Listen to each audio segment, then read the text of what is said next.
Haleluya. Amen. Bwana akawa amezuia kama tulivyosoma Mwanzo 18. Kwa sababu tumesoma Luka 17 inasema hivi. Itakuwa kama vile vile. Amen. Yani itakuwa kama vile vile kabisa. Amina. Kama ambavyo ilitendeka wakati ule wa Sodoma na Gomora, Mungu alishuka mwenyewe. Wakati huu pia itakuwa hivyo hivyo. Kwa wakati wa mwisho Mungu atashuka mwenyewe. Hakuwa mwanadamu anazungumza. Ndio maana hiyo nguzo ya moto ikashuka. Oh my God. Jina Baba likiwa. Mungu mwenyewe ndio akisema Thesalonika 1:16 sema Bwana mwenyewe yule aliyemzuru Ibrahimu Mwanzo 18. Bwana mwenyewe atashuka. Haleluya. Atashuka na mwaliko. Mwaliko ni nini? Neno. Amen. Atashuka na neno. Na sauti ya parapanda. Sauti ya parapanda, sauti ya malaika mkuu. Haleluya. Inakuja kudai. Baada ya ukombozi kuna madai. Baada ya maombezi kuna madai. Na waliokombolewa. Haleluya. Bibi harusi naomba alipate hili. Baada ya maombezi kuna madai akichukua naombea. Oh my God. Hizo ni huduma tofauti. Naomba muelewe huduma ambayo mlikoenda. Na Mungu ameshafikia tayari. Baada ya maombezi kuna madai. Mungu wasema ni Mungu wa madai. Bibi harusi alipata. Haleluya. Subiri umati na bibi harusi. Bibi harusi alipata. Mungu wasema ni Mungu wa madai. Amen. Baada ya maombezi kuna madai. Na baada ya madai kuna kuwekwa mahali pake ambayo ni Efeso. Ndio huduma tano inaendelea sasa hivi. Haleluya. Namshukuru Mungu. Hiyo huduma tano iko mahali hapa. Yule Kristo iko mahali hapa. Kazi ya huduma tano ni kuweka mahali pake.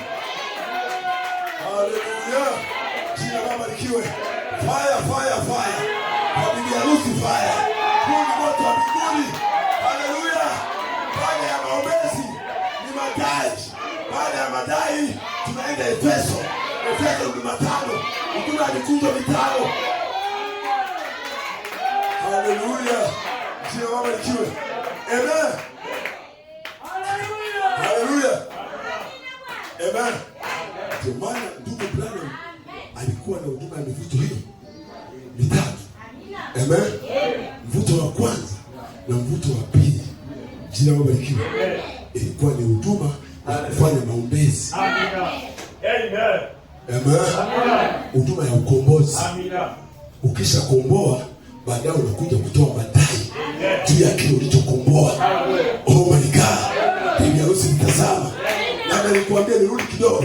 Miaka 7 za kanisa jina barikiwe. Ilikuwa Kristo yuko kwenye kiti chake cha maombezi.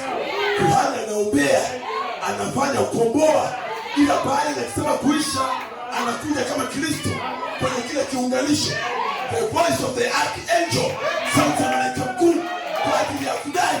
Sauti ya malaika mkuu, sauti ya operative, ikidai watu wake. Haleluya. Ikisha wadai, inaanza kuweka magapeni, kuweka ofisini. Inakuwa kuna mwalimu, kuna mwinjilisti, kuna mtume, kuna nabii. Hiyo ni kazi ya Melkizedeki. Haleluya. Fire, fire, fire. Fire kwa bibi harusi. Haleluya kanisa. Haleluya. Bwana akaambia kabla, amen. Kabla ya sala za kanisa hazijaishiria kabisa. Amen. Yaani kabla mwombeaji kuhani anapomalizia jina la mwisho, anataja jina la Simeoni. Wakati anamaliza Simeoni wa mwisho kuingia, haleluya, huduma inabadilika. Sio tena huduma ya maombezi, ni huduma ya kudai waliokombolewa. Huyo ni the voice of the archangel. Malaika mkuu anadai watu waliowakomboa. Chukua tenisi, chukua mzee Kakari, chukua yale wa kwanza. Ni madai. Mmeshakombolewa. You are already redeemed. Mmeshakombolewa. You are already redeemed. Hallelujah. Jina Baba likiwe. Amen. Saba zilipoisha. Amen. Miaka 7 zilipoisha, mihuri ikaenda kufunguliwa. Ilikuwa ni tangazo la kuambia kwamba tayari umeshakombolewa. Amen. Bibi harusi anasema mimi. Haleluya. Ilikuwa ni tangazo la kwamba umeshakombolewa. Amen. Umekombolewa kutoka wapi? Kutoka Lutheran, kutoka Anglikana, kutoka madhebuni. Haleluya. Baada ya ukombozi, baada ya maombezi ya majina, kinachofuata ni madai. Haleluya. Haleluya. Habari ziwafikie kwa waombaji, jina barikiwe. Amen. Nilishasema kila siku hapa, waombaji habari ziwafikie. Amen. Amen. Lazima ujue unaombea nini. Amen. Na unaomba kwa wakati gani? Amen. Ukishaomba ulikuwa kwenye kiti cha leo, ufanye maombezi. Na mdai mtoto wangu, kuna wakati wa kuinuka. Huo ni wakati wa madai. Unamdai mtoto wako. Hayo sio maombi tena. Haleluya. Dada, nataka nikwambie kuna ujumbe unakuja. Haleluya. Ana ujumbe wa kutoa madhabahu umehubiriwa. Ujumbe wa madai umehubiriwa. Kuna ujumbe wa kubadilishwa na kujwa.